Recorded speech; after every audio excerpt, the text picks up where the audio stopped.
लेकिन रेडर्स हमें हरा नहीं पाए, इसका मतलब सब कुछ ठीक ही है। पता नहीं क्यों मुझे लगता है हमसे बात करना उनका केवल मकसद नहीं था। वहाँ देखकर तो ऐसा ही लग रहा था कि उनका मकसद स्पेयर को नीचे गिराना था, ना कि हमें खत्म करना।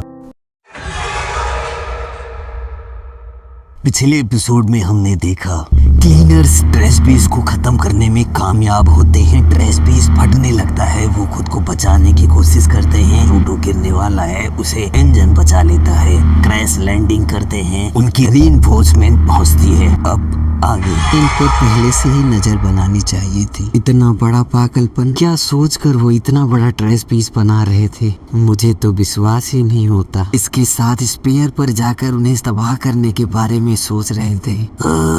सुना है मैंने भी, वो बहुत गंदे रेडर हैं। वो ट्रैश पीस बना सकते हैं। उनकी इस कोशिश से तो साफ जाहिर है कि वो हमारे साथ वार करना चाहते हैं। सवाल ये है, इतना बड़ा आर्टिफैक्ट आखिर बनाया कैसे जा सका? इसके बाद वो और क्या कर सकते हैं? मैंने उनकी सारी बातें सुनी। वो फिर से वांगमैन से रीत को इकट्ठा करना चाहते हैं और वो नाकाम रहे। तभी उसने देखा कि उनका फेलियर भी एक ट्रैश बीस बन गया।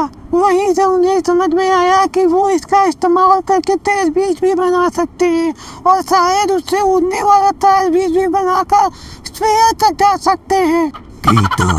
ये सब तुम्हें कैसे पता?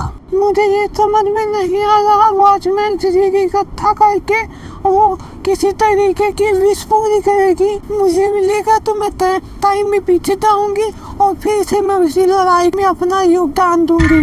वॉचमैन सीरीज, वैसे हमें इसके बारे में बहुत ज़्यादा कुछ पता नहीं है, तो अपनी आंखें हमें खुली रखनी होगी रेडर्स की एक्टिविटी पर। ये करने से हो सकता है कि फ्यूचर में हम इतनी बड़ी त्रासदी से बच सके। दृश्य बदलता है, कुछ खाने के लिए मिल सकता है। पेट में चूहे दौड़ रहे हैं, शायद अब हम सुरक्षित हो गए। दृश्य बदलता है, क्लीनर्स की गाड़ी दिखाई देती है और एक आदमी उसके सामने खुद को चोटिल होने का नाटक करता है और उनसे पैसे रटने की कोशिश करता है। उस पर बहुत चिल्लाता है। अंदर से सब लोग हाई म्यूजिक में दिखाई देते हैं। इंजन उसे डांटता है कि किसी डॉक्टर को दिखाओ, तुम्हारा दिमाग खराब है, तुम्हें चोट नहीं लगी, और वो वहाँ से निकल जाते हैं। दृश्य बदलता है, हमें क्लीनर्स हेडक्वार्टर दिखाई देता है जहाँ पर रूडो जाता हुआ दिखाई देता है और उसके साथ वो बहुत बोलने वाला लड़का भी दिखाई देता है जो उसे परेशान करने की कोशिश करता है। बहुत सारी ऊट पटांग की बातें बोलता है, लेकिन रूडो उस पर ध्यान नहीं देता। शांका के रूम के सामने पहुंच जाते हैं। तुम्हें किसी बात का बुरा लगा? मैं बहुत खुश हूँ। सॉरी, वो भी बहुत नर्वस है, इसीलिए तुमसे बात नहीं कर रहा। शांका को अच्छा नहीं लगता जब उसके पास बहुत सारे लोग मिलने आते हैं। फूल? किसी को देखने जाते हैं तो उसके लिए फूल लेके जाते हैं। तुम लोगों को भी लेकर आना था। मुझे डर है अगर तुम लोग ऐसा नहीं करोगे तो वो पता नहीं क्या सोचेगा। पियर में भी लोग ऐसा ही करते हैं, चोट लगने पर फूल लेकर जाते हैं। बढ़िया। तभी वो मोटा क्लीनर बहुत परेशान हो जाता है और वो उसे अपनी सारी समस्याएं बताता है, बकबक करता है, जिससे बाकी लोग परेशान हो जाते हैं। उसे अकेला छोड़ दो, कोई बात नहीं, हम लोग लेकर आए हैं दवाइयाँ जो उसके गेट वेल में बहुत काम आएंगी। मेरा मानना तो यही है, हमें ऐसी चीजें खरीदनी चाहिए जो उसके काम आए। हाँ, शायद ये सही कह रहे हैं। स्पेयर के कल्चर को इन पर मरने की कोशिश कर रहा हूँ। जांका क्या हमसे मिलना चाहेगा? तुमने भी कहा उसके अंदर से जावा का सारा जहर निकल गया। कह सकते हो, देखने में तो ऐसा ही लग रहा है, लेकिन ईसिया की भी शक्तियां उसे पूरी तरह से निकालने में नाकाम रही थी। हमें तो ये भी नहीं पता कि उसने किस तरीके का पॉइजन यूज किया। वो किसी तरीके की पर्सनल रेसिपी टाइप का है। उसे अगर इस जहर के बारे में पता होता तो जल्दी ठीक कर सकती थी। इसके बावजूद उसने बहुत मेहनत की और उसने चांका के शरीर से पूरा जहर बाहर निकाला। हाँ, खुशी है उसे पहले जैसा देखकर। आखिर उसने लड़ाई भी तो ऐसे पागल इंसान के साथ की, खुद भी नहीं पता होता कि वो क्या करने वाला है। बावजूद इसके जांका ने उसे हरा ही दिया। उसने अपने ऊपर काफी ज्यादा मेहनत की है। मुझे भी अब खुद को बेहतर बनाना होगा। हाँ, क्या सोच रहे हो? वो लोग जबरदस्ती रूडो को आगे लाने की कोशिश करते हैं। सामने देखते हैं तो जांका मेडिटेशन में दिखाई देता है, जिससे दरवाजा बंद कर वो बाहर खड़े हो जाते हैं। जांका गरीबी में नहीं पला बड़ा, इस तरीके की सिचुएशन की उसे आदत नहीं है। फिर भी उसने खुद को ताकतवर बनाने के लिए बहुत संघर्ष किया है। जमीन से उठकर खुद की कमजोरियों से लड़कर यहाँ तक पहुँचा है। एक ऐसा इंसान जिसकी लड़ाई खुद से थी। कोई भी अपने आप को इतना तोड़ नहीं सकता। मुझे आज भी लगता है कि ये किसी दिन खुद से बहुत बेहतर होगा। वो जरूर ताकतवर बनेगा। तभी वहाँ पर चौकर पर कॉल आता है। उसे पता चलता है कि जांका की हालत इसलिए हुई क्योंकि उस पर गलत स्पेल कास्ट किया गया था और वो उससे माफी मांगने के लिए आया होता है। वो लोग उनके साथ जांका के पास पहुँचते हैं। बात यह है कि हमने जांका पर गलत स्पेल कास्ट किया, माफ करना। केवल जांका पर ही क्यों? रेवलेन, बताओ इन्हें। जब तुम लोग आए थे मेरे पास, मैंने तुम लोगों पर एक बार डैमेज से बचने का स्पेल कास्ट किया। मेरा स्पेल बाकी सब पर काम कर रहा था ना। हम लोगों पर उतना ज्यादा इफेक्ट नहीं दिखा, काम तो कर रहा था। देखा, ये काम कर रहा था।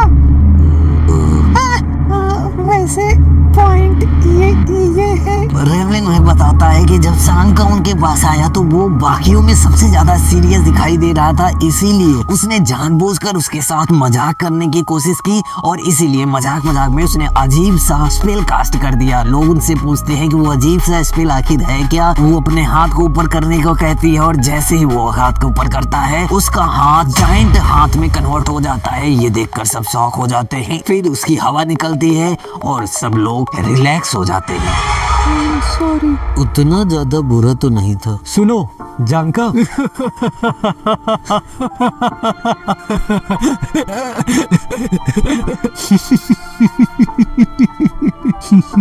माफ करना, किसी ने मेरे साथ ऐसा मजाक नहीं किया।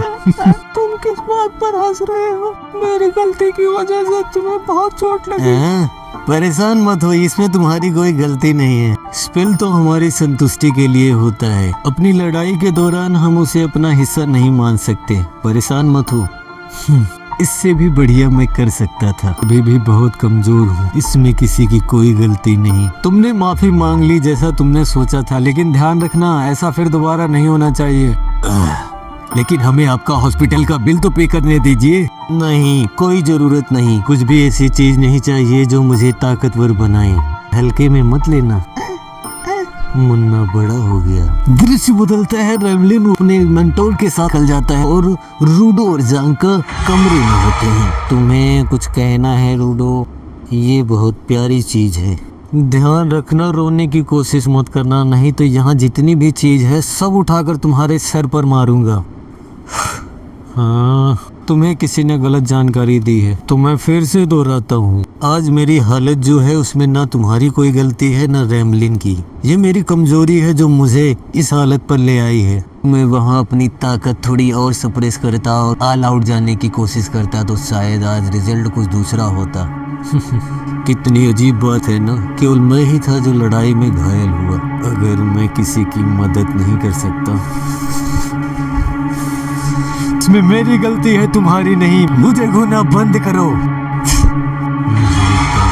अपने आप में खुश है, इसमें कोई दखल नहीं देना चाहिए। सोचें तो मैं ही हूँ इस पे राइट, जिसके कारण ये लोग भी इसमें घसीटे गए। मुझे लगता है इन लोगों से मुझे सीखना चाहिए। जानकर अपने बीच की फ्रेंडशिप बढ़ाने के लिए अपना अजीब सा मुंह बनाता है क्योंकि उसे हंसना नहीं आता। जानका उसका चेहरा देखकर इंसल्ट फील करता है और उन दोनों के बीच में झगड़ा होने लगता है। दृश्य बदलता है, रूडो बाहर निकलता है। वो पागल लड़का उसके साथ आगे जाता है। कमरे में जानका और एंजन होते हैं। ये लो तुम्हारे लिए जरूरी सामान, हम सब की तरफ से। इसमें सब लोगों का योगदान है, मेरा अकेले का नहीं। ये सब काम आएगी। Thank you. इंजन ने पर्सनली मुझे ये दिया।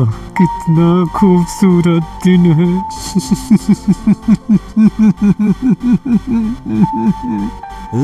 ट्रेनर मैन, परेशान मत होना, हम उनसे हंसते हंसते अपना बदला लेंगे। मुझे लगता है कि रूडो का नया गोल हो गया अब। हाँ, हमने उसे निराश किया है। उसे कई बार मैंने बताने की कोशिश की कि जिंदगी के लिए यहाँ कैसी लड़ाइयाँ चलती हैं। बदला और खुद की खुशी एक साथ लेकर चलना पड़ता है।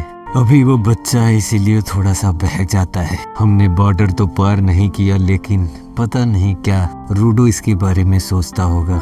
अभी तो हम ठीक ही हैं, रास्ते में हमारी बहुत सारी समस्याएं आई, लेकिन रेडर्स हमें हरा नहीं पाए। इसका मतलब सब कुछ ठीक ही है।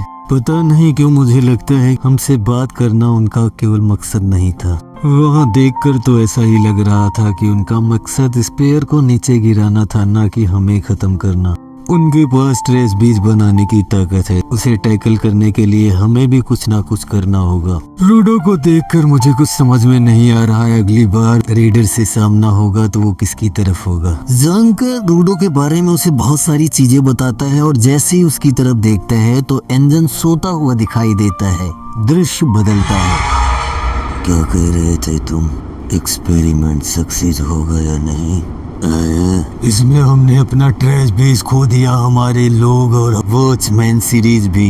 एक्सपेरिमेंट का केवल एक ही मकसद था कि जिंदा क्या वो बॉर्डर के पार ले जा सकती है या नहीं। वो जिंदा वापस लौट आए।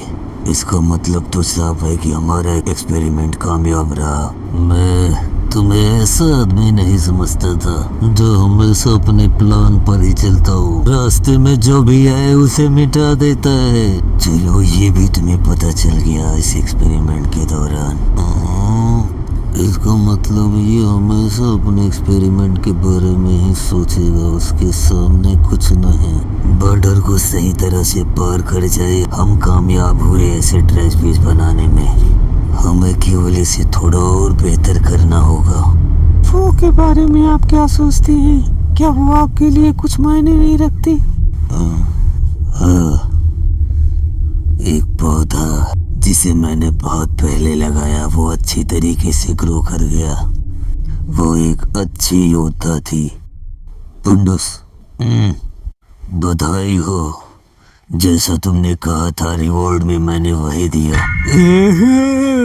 मैं इसे बहुत दिन से ढूंढ रहा था। ये तो सच में पागल है। क्यों इसके बाद मैं तुम पर भरोसा कर सकता हूँ? तुम हमारे साथी बनोगे। मुझे बहुत खुशी है। ये एहसान मैं जिंदगी में नहीं भूलूंगा।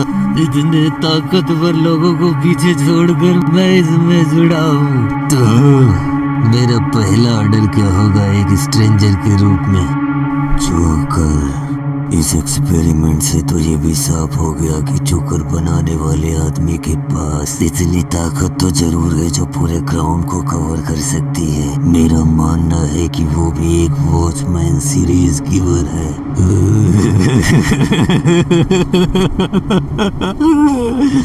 ठीक है, जोकर बनाने वाले को पकड़ना है। बहुत मजा है। मुझे एक बात समझ में नहीं आई। तुम वॉचमैन सीरीज इकट्ठा कर रहे हो और तुम्हारे पास जो शूज था उसे तुमने जाने दिया। वो भी अभी क्लीनर के पास सुरक्षित है। जब तक हमें पता होगा चीजें कहाँ है हम उन्हें आसानी से वापस ले सकते हैं।